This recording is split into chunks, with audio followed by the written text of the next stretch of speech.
አድማጮቻችን ኤፍኤም አዲስ 97.1 እያደመጣችሁ ትገኛላችሁ። መሰንበሻን አብራችሁን ስላላችሁ እናመሰግናለን። ተወዳጁ ኖ ሞር ቲያትር በአሜሪካን ሀገር ይታያል።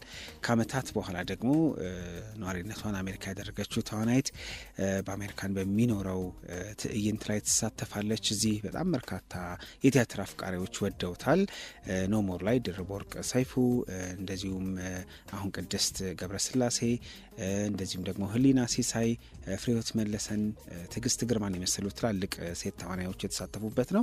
ሴቶች ብቻ የሰሩት በወንድ አዘጋጅ በተሻለ ወርቁ የተዘጋጀ ቲያትር ነው። ስለ አሜሪካው ዝግጅት ስለ ተሳትፎዋ ደግሞ እንጠይቃታለን። ትግስት ንጋቱ እንግዲህ በ90ዎቹ መጨረሻ ከመጡ ተወዳጅ ሴት ተዋናዮች መካከል አንዷ ናት። እናገኛታለን ማለት ነው። ሰላም ቲጂ፣ እንደምን አለሽ? ሰላም ሰሊ፣ እንዴት ነህ? አለው ይመስገን። እንኳን አደረሰሽ ብያለሁ። የበዓል ድባብ ላይ ነው እና ያለ ነው። እንኳን አብሮ አደረሰን። እኔም ስላገኘው በጣም ደስ ብሎኛል። በዓል እንዴት አለፈ? በዓል በጣም ቆንጆ ነበረ። ያው እንደ ኢትዮጵያም ባይሆን እዚህ ትንሽ ሰብሰብ ብለን አክብረነዋል። እግዚአብሔር ይመስገን ቆንጆ ነበረ። መልካም። የ90ዎቹ ተወዳጅ ተዋናይ ነሽ። እዚህ በጣም በርካታ ስራዎችን ሰርተሻል። ፊልም፣ በተለይ ቲያትር እና አሁን በጣም ራቅ ስትይ አትቀኝም ስትመለከች ቲያትር በዛ ሲል ፊልሞች ሲበዙ ቅናት መናደድ አለሽ?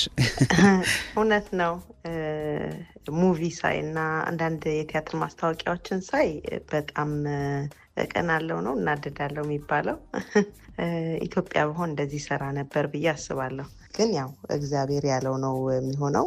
እዚህ መጥቼ እድለኛ ነኝ ብዬ አስባለሁ። እኔ እንደመጣሁኝ 6 ወር ባልሞላ ጊዜ ውስጥ አለም ፀሐይ ወዳጁን አግኝቼ ከአለምዬ ጋራ በጣም ብዙ ቲያትሮችን ሰርተናል፣ ቱር አድርገናል። ከ8 ዓመት ያላነሰ በጣም እንሰራ ነበርና በሱ ተካክሻለሁ ብዬ አስባለሁ። ሙቪም ከተመስገን አፈወርቅ ጽፎ ያዘጋጀው የፍርድ ቀንን ከነጋሽ ተክሌ ደስታ ጋር ሆነን ሰርተናል። ሌላ ደግሞ ከመስከረምም ጋራ የተለያዩ ስራዎችን እንሰራለን። ስለዚህ ብዙም ርቅ ያራኩኝም እንደ ኢትዮጵያ ስለማይሆን እርግጥ ነው እናደዳለሁ አንዳንድ ጊዜ። ወደ ኋላ ግን ልመልስሽ። የእናንተ ጊዜ በጣም ወርቃማ የሚባል ጊዜ ይመስለኛል። የቲያትር ጊዜ ላይ አዲስ አበባ ቲያትርና ባህል አዳራሽ፣ ሀገር ፍቅር፣ ብሔራዊ ብዙ ቲያትር ቤቶች ላይ ቲያትሮች ነበሩ። አንቺም በብዛት ተሳትፈሻልና እስቲ ያን ጊዜ አስታውሽኝ። ምን ትውስታ ነበረሽ? አዎ ጊዜው በጣም ደስ ይል ነበረ። ተመልካቹም በጣም ደስ ይላል። የሚገርመው የዛን ጊዜው ትውስታዬ በጣም ደስ የሚል ነውና ስቲል ቲያትር የሚናፍቀኝ ለዛ ይመስለኛል። በጣም ጥሩ ጊዜ ነበረን። በወቅቱ ምሰራ የነበረው የጋሻ ያልነ ስራ የነበረው ከድጃ ሾተ ላይ፣ ከዛ ደግሞ ማዘጋጃ ፍቅር የተራበን ስራ ነበረ። ሀገር ፍቅር ደግሞ የስልጣን ማደጉ፣ ኤልሻዳይ ልመጣ ስል እንደውም አንድ ቀን ሲቀረኝ ፍቅር የተራበን ማታ ሰርቼ ነው ኔክስት ዴይ ፍላይት የነበረው ሀገር ፍቅር። እሱን ሰርተናልና በጣም ጥሩ ጊዜ ነበረ። በጣም እማረሳውም ጊዜ ነው። በነገሮች ላይ ወደ አሜሪካ ከሄድሽ በኋላ በራሱ እንግዲህ ብዙ ስራዎችን ሰርተሻል። እንደ ስደተኛ አይደለም ብለሽ አብዛኞቹ ጠፋ ቢሉም መጣገባት ነበረና በተለይ ብዙዎቹ አይ ላቭ ዩ ባል ቤትሽ እወድሻለሁ ሲል እንዴት ትለኛለህ ብለሽ ሰራሽበት አንድ በጣም አነጋጋሪ ስራ ነበር። ስለሱ ንገሪኝ እስቲ። አይ ላቭ ዩ ቆንጆ ስራ ነች። እጥር ምጥን ያለች ጥሩ መልእክት ያላት ስራ ነች። ፊድባኩም በጣም ቆንጆ ነው። የሚገርመው ነገር ብዙ ሰው ይወደዋል። በጣም ብዙ ሰው ይወደዋል የእውነት ለመናገር እና ሴቶቹ የልባችንን ነገርሽልን ይላሉ። ወንዶቹ ደግሞ እንዴ እኛ እኮ እንላለን ስለማትሰሙን ነው፣ አጥፍተን ብቻ አይደለም ሳናጠፋም ስንወዳችሁም አይ ላቭ ዩ እንላችኋለን ይሉናልና ቆንጆ ስራ ነው እውነት ለመናገር። በጣም ብዙ ሰው ወዶታል። ለዲሲ ላይቭ ብሎ የሰራው ስራ ነው። ጽሁፉም ዝግጅቱም የመስከረም በቀለ ነው። አይ ላቭ ዩ በጣም ጥሩ ስራ ነው።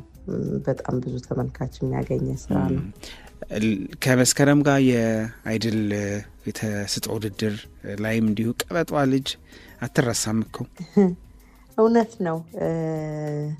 ያቺ ቀበጧ ልጅ ኢትዮጵያን አይደል ላይ ያለችዋ ልጅ እና ከመስከረም ጋር 2 ዲቪዲዎች ላይ ተሳትፌያለሁ። የመጀመሪያው ሜዲን አሜሪካ እና ቋንቋ ላይ።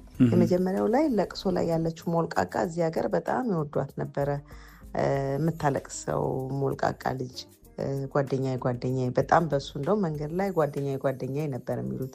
የቋንቋ ዲቪዲ ላይ ደግሞ እቺ ኢትዮጵያን አይደል ላይ ያለችው ቀበጥ ሴት እና ከዛም በላይ እንደውም የጉራጌዋንና የባላገሯን ደግሞ በጣም ይወዷቸዋል። እኔ የምልሽ ወደ ኮሜዲ ታዲያ ያለሽ ልበል?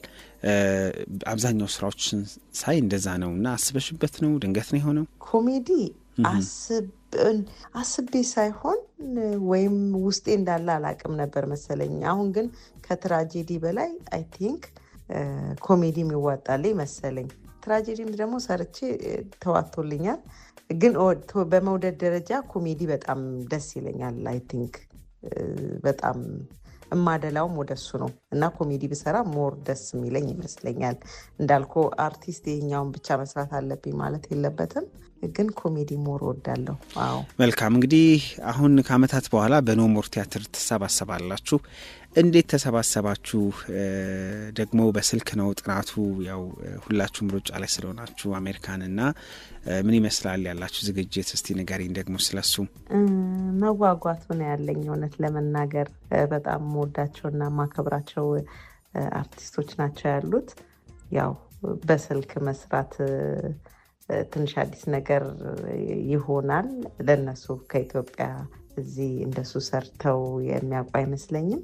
በተረፈ ለነሱ ሙሉ እንሆን ይሆን እንደ ኢትዮጵያ እንሆንላቸው ይሆን ብዬ አስባለሁ እንጂ በተረፈ ደስ የሚል ስሜትና ጉጉት ነው ያለኝ። በነገሮች ላይ የተቀረጸውን አይተሽዋል?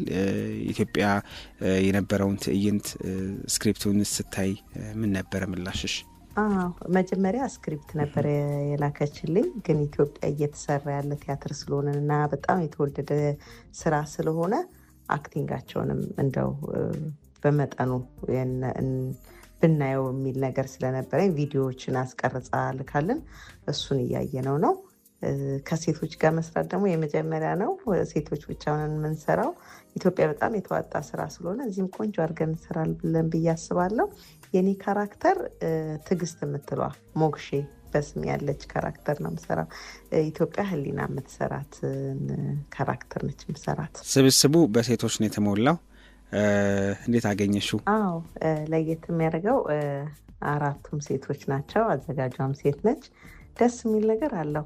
ተዋናዮቹ ደግሞ በጣም ጎበዝ ተዋናዮች ናቸው። እነ ድርብ መቼም ድርብ ነች፣ ሜሪ ነች፣ ፍሬም እንደዛው። ስለዚህ እነሱ ጋር ነው እኔም እንግዲህ የተቀላቀልኩት። ቆንጆ አድርገን እንሰራለን ብዬ አስባለሁ።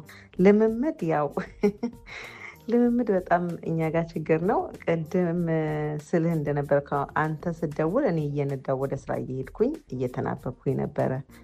መጀመሪያ ገና ስንናበብ ወረቀት ይዘ ሲሆን ያው ቤት ውስጥ እንደምንም ቁጭ ብለ ባለ በዴዮፋችን እንናበባለን። ትንሽ በቃል መያዝ ስጀምር ግን ቪዲዮውንም ስላየን እንዴት እንደምንንቀሳቀስ ምናምን እያሰብን አንዳችን ወደ ስራ ሲሄድ እየነዳን እኔ ቅድም እንደማረ እንዲያደረኩ እንዳለው ሜሪ ደግሞ ምናልባት ለልጆቿ ቁርስ እዛ ጋር እያዘጋጀች ሊሆን ይችላል። አንደኛው ቤት እያጸዳ ሊሆን ይችላል። እንደዚህ ነው የምናደርገው ምንሰራው ማለት በቃል ስትይዝ ሞር የራስ እንድታረገው ማለት ነው። እና ስለ ካራክተሩ ምንም ሌላውን ነገር ትረሳለ የምትሰራውን እንጂ ይሄኛውን ንባቡ ላይ አትሳሳትም። እንዳልኩ ስትነዳም በደመ ነፍስ እየነዳ ትደርሳለ። ኩክም እያደረግ ከሆነ ኩክ አድርገህ ትጨርሳለህ። እንዴት እንዳረከው ባታቅም ግን ሞር ፎከስ የምታደርገው ያው ስራው ላይ ነው። ያው ስለምንወደው መሰለኝ ይሄንን ነገር ያሰለጠነችን አለም ነች። በቃ እንደ ወታደር ነው ያሰለጠነችን። እኛ ስንሰራ ተስፋዬ ሲማ ከካሊፎርኒያ፣ ባየው ከሳኖዜ፣ እኔ መስከረም፣ ቴዲ ከዚህ፣ አለምዬ ከዚህ ሆነን ሁላችንም የየራሳችን ስራ አንደኛው ሜቢ ሊተኛ ገብቷል፣ አንዱ ወደ ስራ ገብቷል፣ አንዱ ብሬክ ላይ ነው፣ አንዱ እንደዚህ እያደረግን ነው የምንናበበው። እና ግን መድረክ ላይ ስንወጣ ማንም ሰው አያውቅም። ብዙ ጊዜ የተጠና ነው የሚመስለው እና የምንሰራው እንደዚህ ነው ጥናታችን። ራሳቸው ተዋናዮቹ እነ ድርብ ሜሮን ጌትነት፣ ፍሬህይወት መለሰ ጋር የነበራችሁ ቆይታስ ምን ይመስላል? እና ደግሞ የመጀመሪያሽ ይመስለኛል ከአብዛኞቹ ጋር ስትሰሪ። አዎ የእውነት ለመናገር በጣም ነው ደስ ያለኝ። ስብስቡ በጣም ደስ ይላል። የምወዳቸው ከዚህ በፊት አብሬያቸው ሰርቼ የማላቃቸው ልጆች ናቸው ሁሉም። ድርብዬን በጣም ነበር የምወዳት። እንደዚህ ስቴጅ ላይ አብረን ሰርተን አናቅም። ኢቨን ገና አልተናበብንም። በነገራችን ላይ ከድርብዬ ጋር አልተገናኘንም። በጣም ቢዚ ነች እሷም። ግን እንግዲህ ከመናበብ ደረጃ እንኳን የምጓጓት ልጅ ነች። ሜሪዬም እንደዚሁ ጥሩ ገጣሚ፣ በግጥሟ የምወዳት ልጅ ነች። ትወናም ስተውን በጣም የምወዳት ነች። ግን አላጋጠመችኝም። አብረን የመስራት እድል አልነበረንም።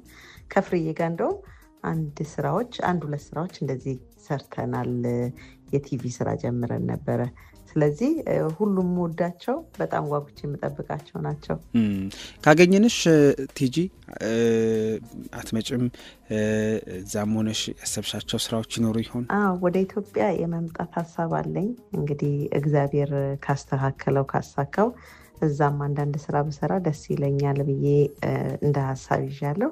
እዚህም አንድ የምንሰራቸው ስራዎች አሉ እንደ እግዚአብሔር ፍቃድ እና እየሄድን በሂደት እነግርሃለሁ። እሺ፣ በጣም እናመሰግናለን። እሺ፣ እኔም አመሰግናለሁ ስለጋበዛችሁኝ። እግዚአብሔር ያክብርልኝ። መሰንበቻ ከዜማ በኋላ ይመለሳል። አብራችሁ ነው።